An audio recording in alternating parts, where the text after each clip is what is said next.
Jubilee members of parliament are currently meeting at the Deputy President's residence in Karen to address what they term as in-house matters. However, the Jubilee leadership is seeking to whip its members to speak with one voice on the crucial national issues such as the push for referendum, which they feel the Code Brigade wants to take advantage of. Sam Ogina is on ground at the Karen, the Deputy President's residence, and brings us to speed with what is happening by way of phone. Good afternoon, Sam.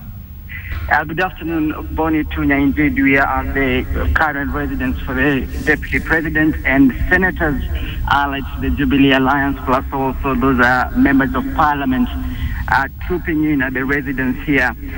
I remember that this meeting is actually just to make sure that Jubilee Alliance members of Parliament and senators speak in one voice on matters of the referendum.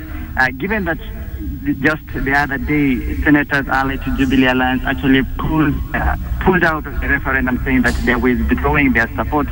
Now, we've been told, or rather we've received information that some of the issues that are being to be discussed today actually will be circling around the referendum issues, trying to forestall a referendum, but actually trying to push away so that the Senate can have their way. Remember, the Senate has issues to do with having more power, and also just to resolve that, the push and pull, the relationship that they have with the National Assembly, just to try and do away with the friction that is there. Remember that if the Senate passes bills and they are transmitted to the National Assembly, in one or two occasions, the National Assembly has been able to actually amend or to what the Senate feels like is watering bills generated by the Senate.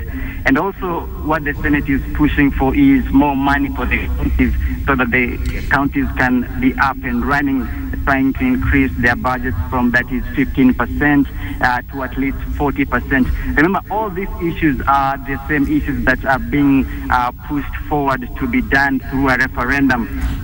Amendment to the Constitution to have budgets for counties increased, or rather the Senate to have... Right. Sam Ogina, allow me just to jump in, Sam. Yeah. We do know the President is out of the country, and probably this meeting will be chaired by the Deputy President, but who else do we expect of importance to be in this particular meeting? Well, the meeting is a Jubilee Alliance meeting, that is the Deputy President will be chairing it, but all senators and National Assembly members allied to the Jubilee Alliance are expected to attend this crucial meeting, just to try and find out a way of forestalling a referendum, and actually try at the same time, as much as they're trying to forestall a referendum, but also try to actually push the Senate agenda through. All right, Sam Ogina, many thanks for briefing us in regards to that particular all-important meeting by the Jubilee Coalition. Sam Ogina is at the Vice, or rather Deputy President's residence in Karen, and he'll be getting to us details regarding that particular meeting. But what we do know right now is that the meeting is supposed to handle in-house matters, as the Jubilee leadership calls it, and basically try to whip their team together to be able to speak in one voice in regards to the calls for a referendum.